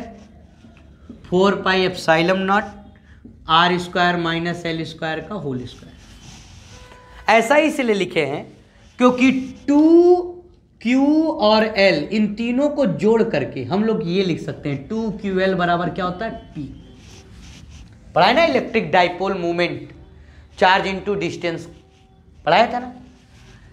यानी E = P × 2R 4 pi epsilon not R square minus L square का, ये हमारे E का फार्मूला है। क्लियर? अब थोड़ा सा इसमें एक कॉन्सेप्ट और किया गया है कि चूंकि ये इलेक्ट्रिक डाइपोल के ये बीच की जो दूरी थी L, ये R के कंपैरिजन में बहुत छोटी होगी। बहुत छोटा होता है डाइपोल, दूरी कभी कभी सेंटीमीटर, मिलीमीटर, नैनोमीटर, इतनी छोटी छोटी होती है दूरी। तो यहां पर दूरी बहुत छोटी है, तो R square is neglect, sorry L square, यहां L छोटा है ना, तो L स्क्वायर इज निगलेक्टेड। हम L स्क्वायर को क्या करेंगे? निगलेक्ट कर दें। तो L स्क्वायर हटा दीजिए फार्मूले से, P × 2R 4 pi epsilon not R square का स्क्वायर, यानी 2PR 4 pi epsilon not R के पावर 4, एक R से ये कैंसिल, यानी E एक्सियल बराबर 2P / 4 pi epsilon naught R³। This is our formula. ध्यान दीजिए, वहां तक आप लिखे थे, उसके आगे मैंने क्या किया मैं फिर से बता रहा हूं। मैंने वैल्यू रखा, एलसीएम लिया, क्रॉस मल्टीप्लाई किया, a + b का होल स्क्वायर और a - b के होल स्क्वायर से ओपन कर लिया। ओपन करने के बाद मैंने सॉल्व किया। बात क्लियर है? सॉल्व करने के बाद यहाँ 4 आया, 4 को मैंने 2 × 2 लिख लिया। 2QL को क्या लिख सकते हैं? P × 2R। यहाँ तक फार्मूला आ गया। लेकिन किताबों में L स्क्वायर को निगलेक्ट करके थोड़ा सा फार्मूले को और डेराइव किया होगा। तो एक्सियल पोजीशन पे ये हमारा फार्मूला होता है 2P 4 pi epsilon naught R³। बात क्लियर है? जिनको लिखना होगा वो लिख सकते हैं या फोटो खींच। हेलो एवरीवन, अब इलेक्ट्रिक फील्ड इंटेंसिटी हम लोग पढ़ रहे हैं और इसमें एक्सियल पोजीशन का हम लोगों ने जानकारी ले लिया है। अब बात आती है कि electric field intensity at equatorial position या एट इक्वेटोरियल पॉइंट। ध्यान दीजिए, ये वाला डेरिवेशन बोर्ड एग्जाम में बड़े अंक में आता है और आपको बता दें तो इसका थोड़ा सा डायग्राम समझने लायक भी है। मतलब डायग्राम पिछले वाले डेरिवेशन से थोड़ा सा टफ है, केवल डायग्राम टफ है और कुछ नहीं, क्योंकि वहां पर कहाँ एंगल आ जा रहा है, कहाँ थीटा आ जा रहा है, आपको ये बात क्लियर होनी चाहिए। तो electric field intensity at equatorial point, मतलब इक्वेटोरियल पॉइंट पर हम लोग इलेक्ट्रिक फील्ड इंटेंसिटी क्या कर रहे हैं? निकालने जा रहे हैं। तो कैसे निकालेंगे? सबसे पहले हम तो पूरा टॉपिक कर ले, पहले तो इलेक्ट्रिक डाइपोल लिख दे, नहीं तो कोई कहेगा किसके इक्वेटोरियल पॉइंट पे निकालना है, तो इलेक्ट्रिक डाइपोल के इक्वेटोरियल पॉइंट पे। क्लियर है? तो सबसे पहले हम एक इलेक्ट्रिक डाइपोल लेंगे, A B - Q + क्लियर है? शुरुआत से चल रहा है। बीच में अपना हो जाएगा सेंटर O, ये दूरी L, ये दूरी, और इसके इक्वेटोरियल पर एक पॉइंट ले लेंगे हम, कहीं पर भी, यहीं पर ले लें या यहाँ ले लें, चलो, ये हमारा इक्वेटोरियल पर एक पॉइंट हो गया P। इस पॉइंट P पर हमको क्या करना है? इलेक्ट्रिक फील्ड इंटेंसिटी निकालना है। तो पिछले डेरिवेशन की जिस तरह जहां पर इलेक्ट्रिक फील्ड इंटेंसिटी निकालना होती है वहां पर क्या ले जाकर रख देते हैं, टेस्ट चार्ज रख देते हैं।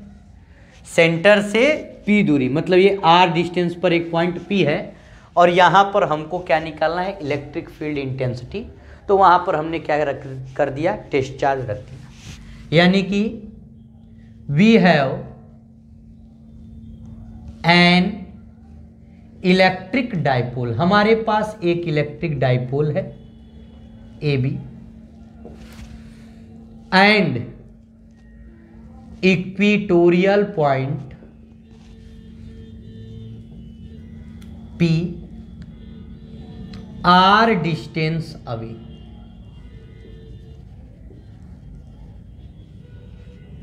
ठीक है, R डिस्टेंस पर एक पॉइंट हमारा है P। ठीक, we put Q0 test charge at P, हमने P पर अपना एक टेस्ट चार्ज रख दिया और इसी पर हमको क्या करना है, इलेक्ट्रिक फील्ड इंटेंसिटी निकालना है।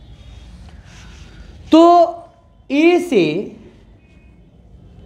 P तक का जो दूरी -Q चार्ज रखे ना, और यहां पर +Q चार्ज रखा है। अब जरा मेरी बात को ध्यान से देखना, A से P तक का जो दूरी है वो होगा √R² + L²। अब कोई कहेगा कैसे होगा सर, तो मैं कहूँगा देखो भैया, ये L है, ये R है, पाइथागोरस से हाइपोटेनस निकालो, R² + L² = H²। तो H की वैल्यू क्या हो गई, √R² प्लस पाइथागोरस से आ गया। वैसे ये भी क्या हो जाएगा, √R² प्लस, कोई दिक्कत है?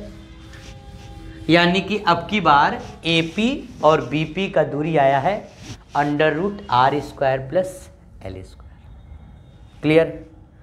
अब मेरी बात फिर से ध्यान से सुनो कि अगर कोई ट्रायंगल है उसका ये और ये डिस्टेंस बराबर है, देन ये और ये एंगल भी क्या होगा भाई, आइसोसेलेस ट्रायंगल है, अगर दो कॉरेस्पॉन्डिंग साइड्स इक्वल है तो कॉरेस्पॉन्डिंग एंगल भी इक्वल। अगर आपने इसको थीटा माना है देन इट इज आल्सो भी थीटा।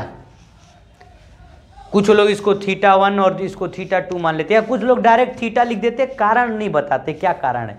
हमने कारण बताया, ये एक आइसोसेलेस ट्रायंगल बन रहा है और आइसोसेलेस ट्रायंगल में अगर कॉरेस्पॉन्डिंग साइड्स इक्वल होती हैं, at that time corresponding angle should also be equal. Clear है?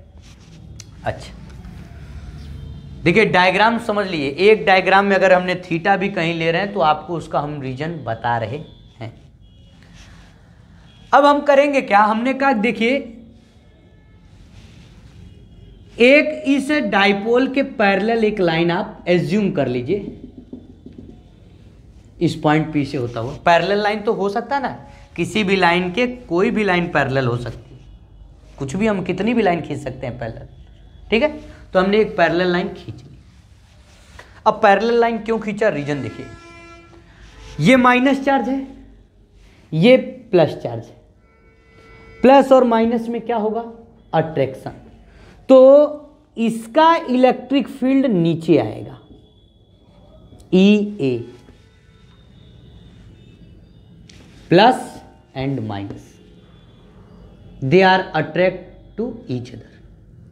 अगर आप उल्टा कर दे, कल को मान लो कोई प्लस यहां लिख दे, माइनस वहां लिख दे, तब भी वैल्यू में कोई फर्क नहीं पड़ने वाला है, ये बात याद रखिएगा आप, बस डायरेक्शन बदलेगी, ये आपको सोचना है। अगर ये प्लस है और ये माइनस है तो इन दोनों में अट्रैक्शन होगा और ये नीचे आएगा, लेकिन अगर ये प्लस है, ये प्लस है, तो इसमें क्या लगेगा, रिपल्सन, और रिपल्सन लगेगा तो इसका डायरेक्शन कहां जाएगा। क्या ये लाइन समझ में आ रही है, आ रही है समझ में? अगर मैं उल्टा कर दूं, मान लो इसको मैंने प्लस लगा दिया और इसको मैंने क्या लिख दिया, मैंने उल्टा लिख दिया, ये आगे प्लस और पीछे, तो अब क्या होगा, अब डायरेक्शन फिर बदलेगा, प्लस और प्लस, ध्यान दीजिए, प्लस और प्लस में क्या लगेगा, रिपल्सन। तो अब की बार ये कहां चला जाएगा, ऊपर। कोई दिक्कत, एकदम स्ट्रेट जाएगा, थोड़ा सा हमने मोड़ दिया है, मुड़ेगा नहीं।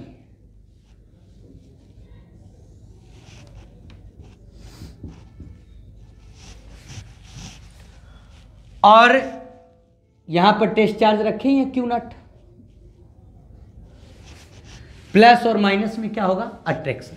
अब कैसे हो जाएगा, तो कोई दिक्कत नहीं, आप डायरेक्शन प्लस माइनस इधर उधर चेंज करोगे तो थोड़ा सा बस डायग्राम बदलेगा, बाकी और कोई दिक्कत नहीं। बात यहां तक समझ में आई? आ रही है? बहुत। अब जरा थोड़ा सा मैथ में आओ। मैथ अगर आप पढ़े हो तो, अगर ये लाइन इसके पैरेलल है, ये थीटा है, तो ये एंगल क्या होगा?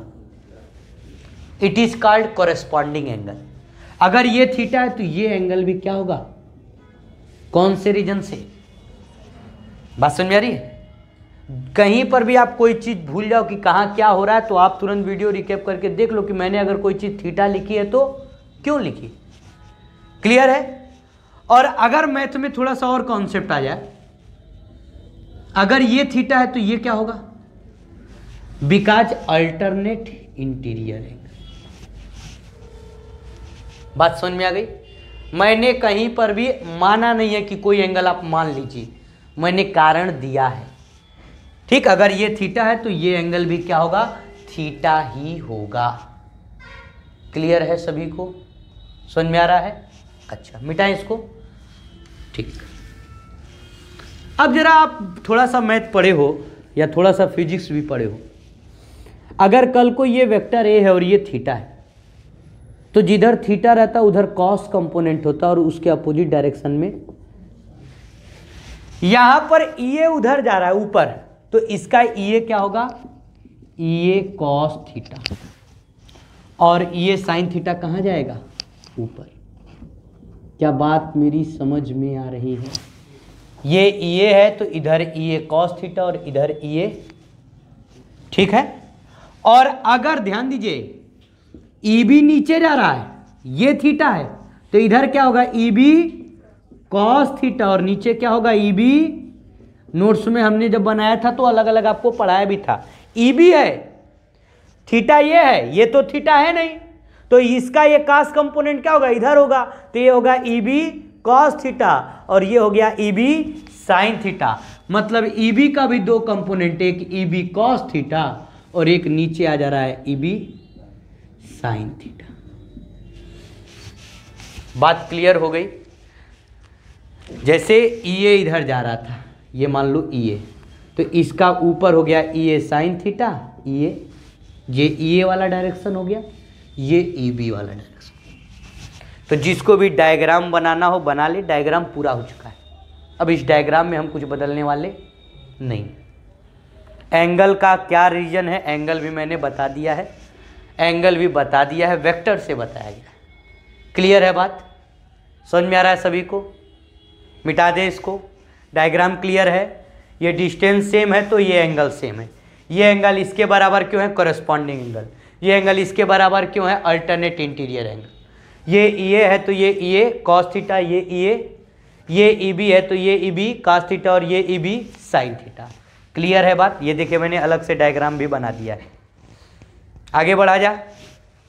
ठीक, अब जरा ध्यान दीजिए, सब बातें हो गई हमारी।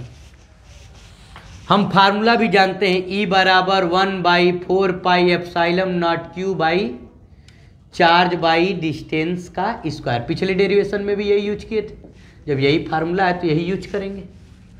फिर वहाँ ऐसे दो कॉलम बनाए थे, at P due to A और at P due to B। Electric field at P due to A और electric field at P due to B।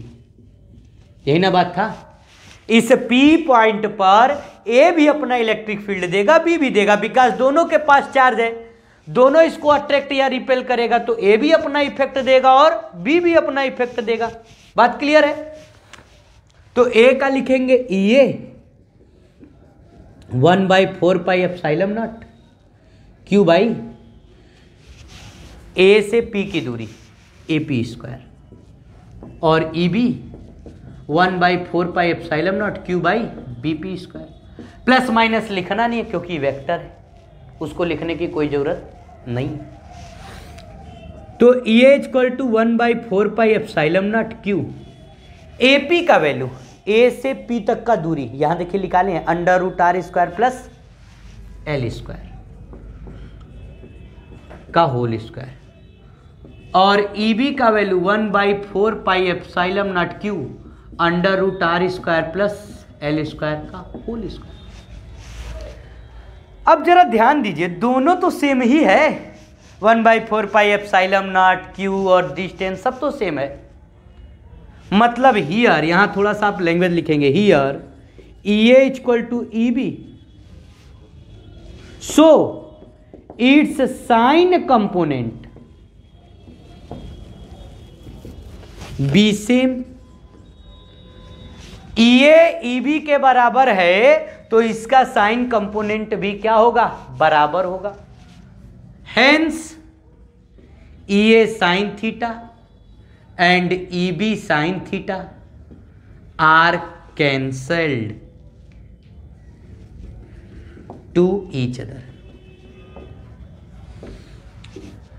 E A sine theta और ई बी साइन थीटा एक दूसरे को cancel कर देंगे। क्यों कर देंगे कैंसिल, देख लो, मैं अलग से डायग्राम से बता रहा हूं। इस डायरेक्शन में ई ए कॉस थीटा लग रहा है, ई बी कॉस थीटा लग रहा है। ऊपर क्या लग रहा है, ई ए साइन थीटा, और नीचे क्या लग रहा है, ई बी साइन थीटा। कोई 2 न्यूटन के फोर्स को, 2 न्यूटन का फोर्स को कोई उधर खींच रहा है 2 न्यूटन से, और कोई 2 न्यूटन से इधर खींच रहा है। जब दोनों तरफ फोर्सवा बराबर है तो बॉडी ना उधर जाएगी ना।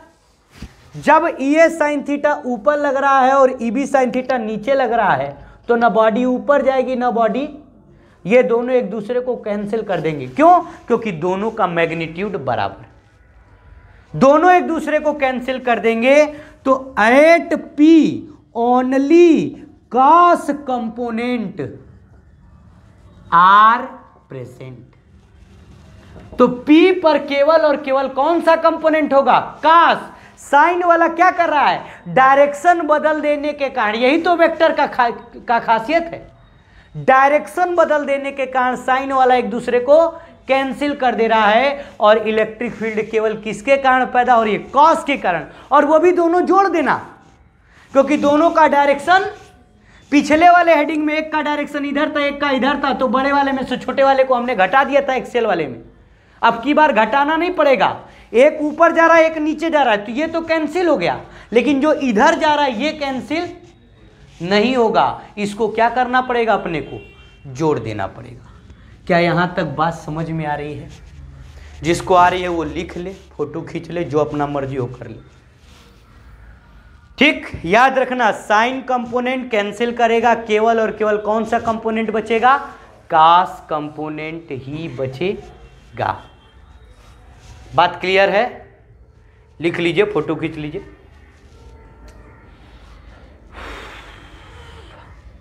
मिटाया जा, ठीक। तो यानी कि जो हमारा इलेक्ट्रिक फील्ड आएगा, नेट ई जो आएगा वो केवल कॉस के कारण आएगा, ई ए कॉस थीटा और E B cos theta, sine के कारण आएगा ही नहीं, वो क्या हो जाएगा, कैंसल। क्लियर है बात? अच्छा, ई बराबर ई ए का value 1/4πε0 Q upon √r² L² cos theta, 1/4πε0 Q upon √r² plus L² cos theta. ठीक है, बात समझ में आ गई? ई ए का value 1/4πε0 Q √r² plus L² का होल स्क्वायर कॉस थीटा और होल स्क्वायर कॉस थीटा। ठीक है, अब ये दोनों सेम है, जैसे x और x जोड़ते हो तो 2x हो जाता है ना, तो ऐसे ही दोनों सेम है, तो दोनों को हम 2 करके लिख सकते हैं, q upon √r² plus L² cos theta. क्या यहां तक बात समझ में आ रही है? बस पहुंचने वाले हम लोग। क्लियर है यहां तक बात? अब उसके बाद देखिए, जैसे ये सब लिख लिया है ना नीचे वाला, ठीक। अब यहां पर अपने को दिक्कत कौन कर रहा है, कॉस थीटा। डायग्राम से कॉस थीटा की वैल्यू निकाल लो, यही ना थीटा माने हो, थीटा है, ये आर है, ये एल है, और ये under root R square plus L square. Cos theta बराबर क्या होता है, बेस अपॉन, बेस क्या है, थीटा के सामने वाला परपेंडिकुलर, नीचे वाला L upon under root R square plus L square. Cos theta का वैल्यू मिल गया ना डायग्राम से, देख लीजिए, चाहे इधर वाले से आप निकालिए चाहे इधर वाले से निकालिए, कॉस थीटा का वैल्यू आ गया। तो E equal to 2 into 1/4 pi epsilon naught Q under root R square plus L square का होल स्क्वायर। कॉस थीटा का value L upon under root R square plus L square. हमने क्या किया है, put cos theta, cos theta का value यहीं से रख दिया, हमने इसको ब्रैकेट में लिख दिया। क्लियर है। 2QL अभी अभी पढ़ा है, 2QL को क्या कहेंगे, P 4 pi epsilon naught R square plus L square के पावर में 3, 2 इसका और 1 इसका। क्लियर है। अब अंडर रूट को अगर हम बाहर लाएंगे तो ये क्या हो जाएगा, 3/2। हो गया, डेरिवेशन कंप्लीट, आ गया। बस इसमें थोड़ा सा आगे कहानी बस इतना ही है कि एल स्क्वायर को निगलेक्ट कर लोगे, और जैसे ही एल स्क्वायर को निगलेक्ट करोगे, क्योंकि हमने बताया था ना एल स्क्वायर बहुत, पिछले वाले में भी यही किया था, P upon 4 pi epsilon naught R square के पावर 3/2, 2 से 2 कैंसिल, यानी E equatorial equal to P upon 4 pi epsilon naught R cube. This is your formula. और ये फार्मूला आपका आसानी से आ गया। मैंने क्या किया, डायग्राम वही, ये और ई बी कॉस थीटा रखा, दोनों सेम था तो आगे 2 लगा लिया, कॉस थीटा का वैल्यू डायग्राम से उठा करके रख दिया, 2 और 1 3, पावर में 3 आ गया, और है जो अंडर रूट था ये बाहर जब जाता है तो 1/2, और अपना आंसर आ गया। क्लियर है। और एक एक्स्ट्रा मार्क में यही आप लिखेंगे कि एक्सियल की जो वैल्यू है वह इक्वेटोरियल की वैल्यू की कितनी होती है, दुगनी होती है। एक्सियल पे जो इलेक्ट्रिक फील्ड इंटेंसिटी आया है वो इक्वेटोरियल का क्या होता है, दुगना। बात क्लियर है, कोई दिक्कत यहाँ तक। लिख लीजिए, डायग्राम तो आप बना ही चुके हैं, तो अगर आपको फ़ोटो खींचनी है तो इतने की आप फ़ोटो खींच सकते हैं। क्लियर है बात। तो कल आपने इलेक्ट्रिक डायपोल के एक्सियल और इक्वेटोरियल पोजीशन के बारे में पढ़ा। आज का जो हमारा टॉपिक है वो इलेक्ट्रिक डायपोल से ही रिलेटेड है, और हम लोग इलेक्ट्रिक डायपोल के 2 अलग अलग पॉइंट्स के बारे में आज बताएंगे। सबसे पहले torque creating by electric dipole in uniform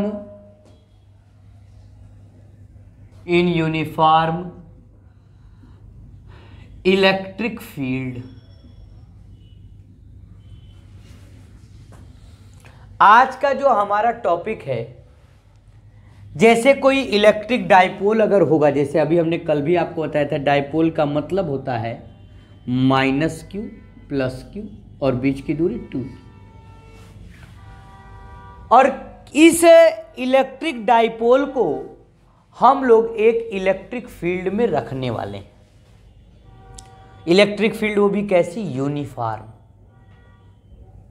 uniform electric field. मैं आपको बता दूं, यूनिफॉर्म इलेक्ट्रिक फील्ड में जो लाइनें होंगी, जिनको इलेक्ट्रिक फील्ड लाइंस कहते हैं, वो लाइनें एक दूसरे की कैसी होंगी, पैरेलल।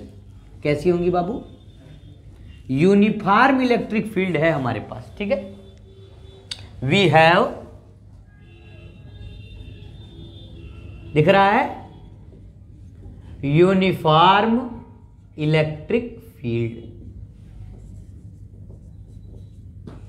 Of intensity E। हमने कहा अपने पास यूनिफॉर्म इलेक्ट्रिक फील्ड है जिसकी इंटेंसिटी E है, ठीक है। और इस यूनिफॉर्म इलेक्ट्रिक फील्ड में हम टॉर्क को जनरेट करेंगे। अब कुछ बच्चे होंगे कहेंगे सर टॉर्क क्या होता है? टॉर्क के बारे में 11th में बहुत ज़्यादा जानकारी थी। टॉर्क होता क्या है बाबू? जब भी किसी बॉडी के ऊपर दो फोर्स अपोजिट डायरेक्शन में लगते, इक्वल एंड अपोजिट फोर्स जब भी किसी बॉडी के अंदर लगते हैं तो वहां पर टॉर्क क्रिएट होता है। सर्कुलर मोशन में होता है भाई, आप 11th में पढ़े हैं, यूनिफॉर्म सर्कुलर मोशन था, वहां पे टॉर्क था।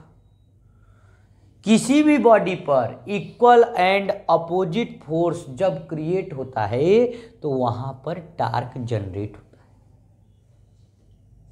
जैसे ये बॉडी है, एक फोर्स आगे की तरफ लगे, एक फोर्स पीछे की तरफ लगे, तो ये बॉडी क्या होगी? ऐसे सर्कुलर मोशन में क्या हो जाएगी?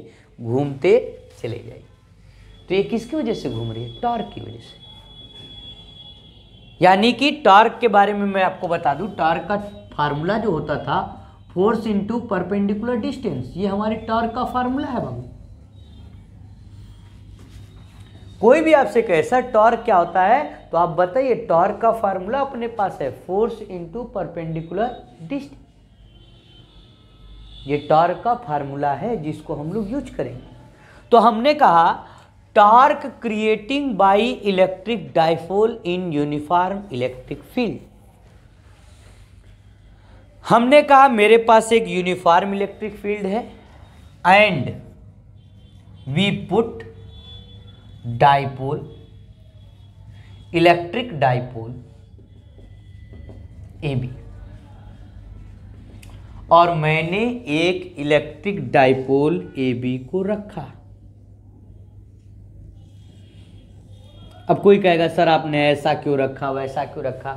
मैं चाहे सीधे रखूं और चाहे परपेंडिकुलर रखूं, चाहे पैरेलल रखूं, चाहे एनी एंगल से रखूं। मेरे लिए एनी एंगल से रखना अच्छी बात है।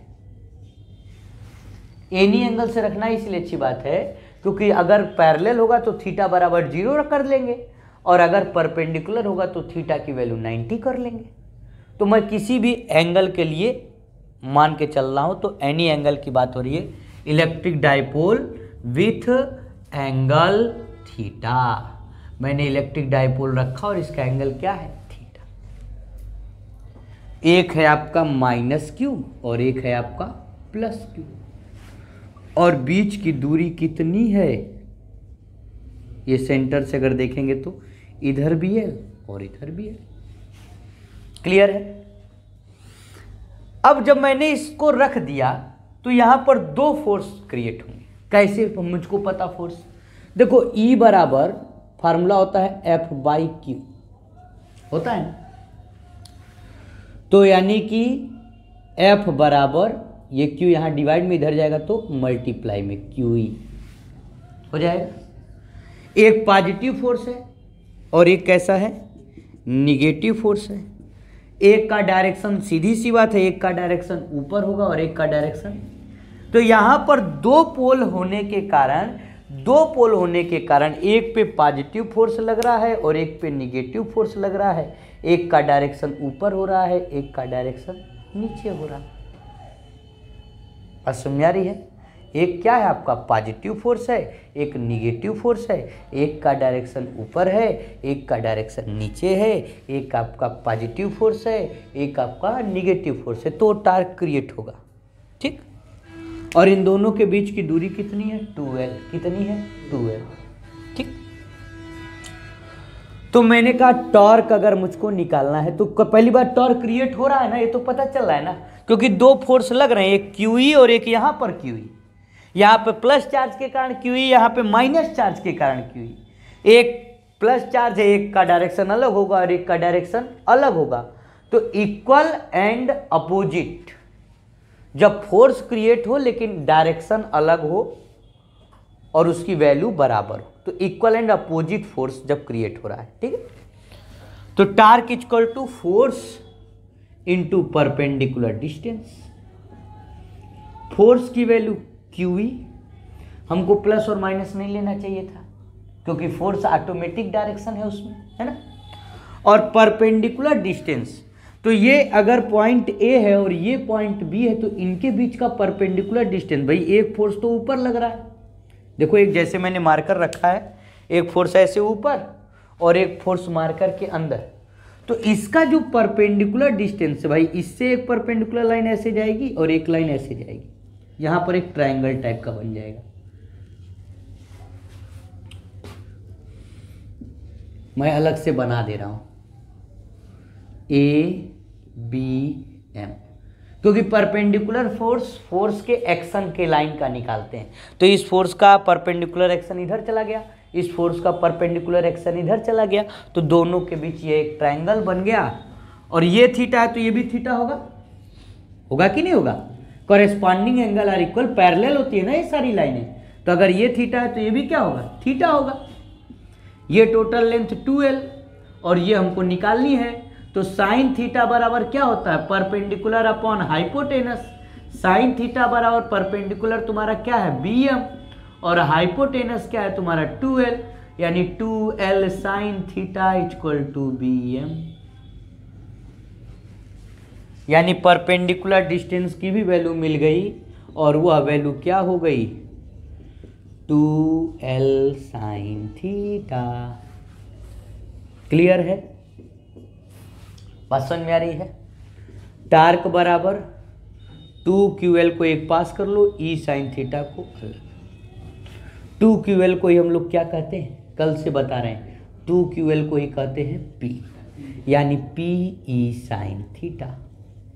हो गया डेरिवेशन, टॉर्क मिल गया, मिल गया ना? तो हमने क्या कहा कि अपने पास एक इलेक्ट्रिक डाइपोल है और इस इलेक्ट्रिक डाइपोल को हम यूनिफॉर्म इलेक्ट्रिक फील्ड में रख रहे हैं, और जैसे ही हमने इसको यूनिफॉर्म इलेक्ट्रिक फील्ड में रखा, इसके ऊपर कोई ना कोई फोर्स जनरेट हो रहा है, क्रिएट हो रहा है, उसको हम लोग मेजर कर रहे हैं। तो हमने कहा जैसे रखा तो फोर्स QE एक प्लस में और एक माइनस में, दो फोर्स यहाँ पर क्रिएट हो गए। तो we have uniform electric field of intensity E, we put electric dipole AB with angle theta, this angle theta तो दिस आल्सो भी theta, torque equal to F into perpendicular distance, F की value QE, perpendicular distance BM, यानी QE into 2L sine theta, और ये value मिल गया। BM की value मैंने यहाँ से ट्राइंगल से निकाल लिया। क्लियर है बात? कोई दिक्कत यहाँ तक समझ में आ रहा है? ठीक, जिनको फोटो खींचना हो खींच सकते हैं। हो गया? बहुत बढ़िया। अब इसी में केस कर दिया, मिटा इसको। केस क्या कर दिया? केस 1, टार्क बराबर PE साइन थीटा, और केस 2 इसको भी लिख लो, टार्क बराबर PE साइन थीटा। जब इस पे हमारा इलेक्ट्रिक डाइपोल पैरेलल रखा जाए ऐसे ही, तो पैरेलल रखा जाएगा, थीटा बराबर 0 हो जाएगा, टार्क बराबर PE साइन 0, और साइन 0 का वैल्यू क्या होता है? 0। और वहीं पर टार्क बराबर PE साइन थीटा रखें और थीटा की वैल्यू कितना रख दें? 90 डिग्री। ऐसे रख देना, इसी में परपेंडिकुलर रख सकते कि नहीं रख सकते? तो PE साइन 90 और साइन 90 का मान क्या होता है? सबसे ज़्यादा। बात क्लियर है? तो परपेंडिकुलर रखेंगे तो PE और पैरेलल रखेंगे तो 0। बात क्लियर समझ में आ गई सबको? कोई दिक्कत है यहाँ तक? बहुत। तो ये तो था हमारा टॉर्क। जब इलेक्ट्रिक डाइपोल पे रखे, फोर्स लगा तो टॉर्क जनरेट हुआ। अब मैं इसके आगे आपको बता रहा हूं कि अगर टॉर्क जनरेट होगा तो ये इलेक्ट्रिक डाइपोल मोशन भी करेगा ना। टॉर्क जनरेट हुआ तो ये घूमेगा, जैसे पंखा घूमता है ना, तो ये भी घूमेगा, और ये घूमेगा तो इसकी अपनी एक क्या होगी? एनर्जी। क्योंकि भैया सर्कुलर मोशन अगर आप पढ़े हो, थोड़ा सा भी पढ़े हो, सर्कुलर मोशन में बॉडी क्या होती है? बॉडी यहां से ऐसे रखी थी, AB ऐसे रखा था, मैंने रखा, थोड़ी देर बाद वो घूम करके यहां पहुंच गए, तो कुछ तो डिस्टेंस चले ना। सर्कुलर मोशन में ये जो एंगल होता है यही डिस्प्लेसमेंट होता है, और हमको वर्क निकालना है तो फोर्स इंटू डिस्प्लेसमेंट करेंगे। तो मैंने कहा, जैसे तुम आ जाओ, जैसे हमने कहा ये हमारा डाइपोल है, इसको मैंने यहाँ रखा, डाइपोल ऐसे क्रिएट हो गया है। जैसे मैंने इसको रखा, ये डाइपोल क्या करेगा, जैसे इलेक्ट्रिक फील्ड आएगी थोड़ा सा क्या हो जाएगा, नच करके घूम जाएगा। ऐसा नहीं कि लगातार नचता रहे, क्योंकि एक समय पर देखो टॉर्क जीरो भी हो जाता है ना, जैसे ही पैरेलल आ गया तो नच करके पैरेलल पहुंचने पे वो रुक भी जाएगा, क्योंकि टॉर्क की वैल्यू क्या है, जीरो भी आ रही है। तो घूमते घूमते अचानक से नाचने के बाद वो क्या हो जाएगा, रुक भी जाएगा। बात समझ में आ रही है, वो स्टॉप भी हो जाएगा, लेकिन स्टॉप करने से पहले वो कुछ ना कुछ डिस्टेंस चल चुका होगा, डिस्प्लेसमेंट कवर कर चुका होगा, और उस कवर डिस्प्लेसमेंट के आधार पे हम क्या निकालेंगे, वर्क। बात समझ में आ रही है, बढ़िया। सुनो अब तो टॉपिक सुनो, ये तो हम टॉपिक के पहले आपको बता दिए कि ये होता है। टॉपिक सुनो,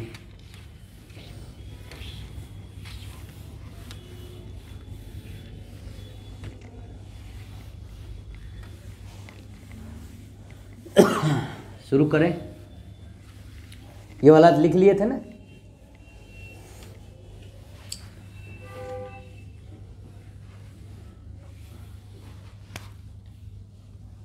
work done by torque bye electric dipole in uniform electric field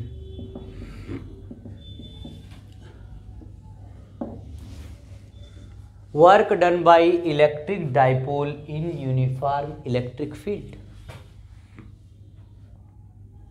हमने कहा मेरे पास एक यूनिफॉर्म इलेक्ट्रिक फील्ड है, ठीक है,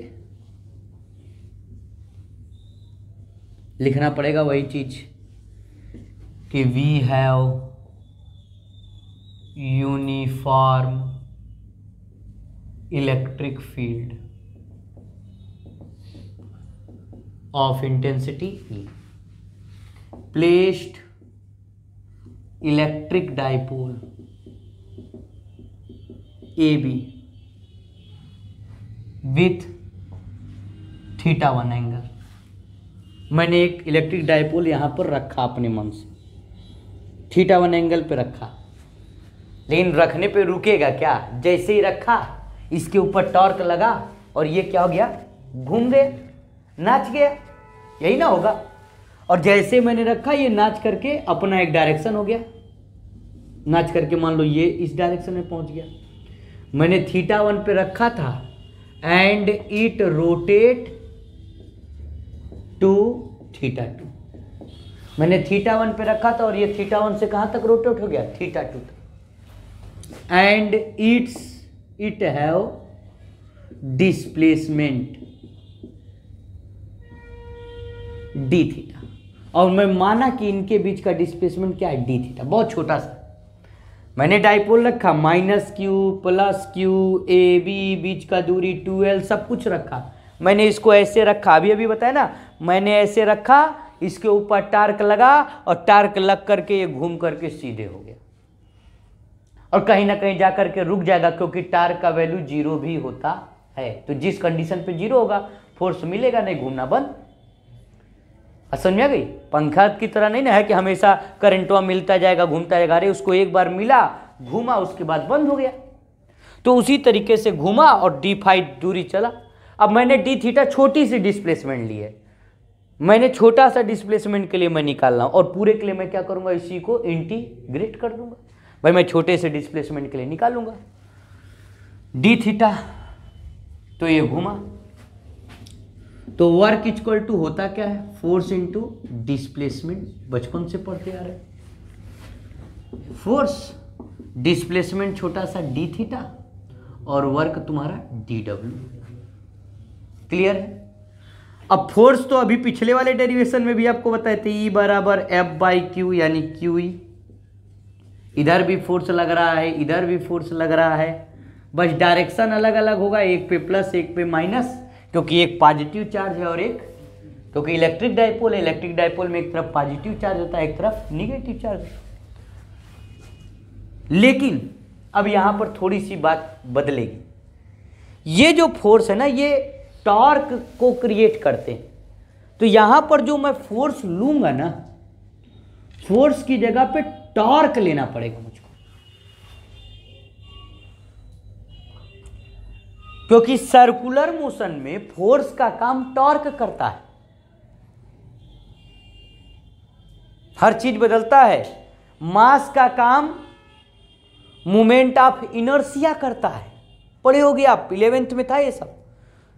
सर्कुलर मोशन में हर चीज बदलती है। वहां पर एक्सेलरेशन को ए से नहीं अल्फा से लिखा जाता है, वेलोसिटी को वी से नहीं ओमेगा से लिखा जाता है, डिस्प्लेसमेंट को यस से नहीं थीटा से लिखा जाता है। उसी तरह यहां पर फोर्स न होकर के टॉर्क हो जाता है, because it is a couple of force. ठीक है। अब टी बराबर टाउ डी थीटा हो गया। टाउ का वैल्यू अभी अभी डेरिवेशन में निकाले हैं, पी साइन, रख दे,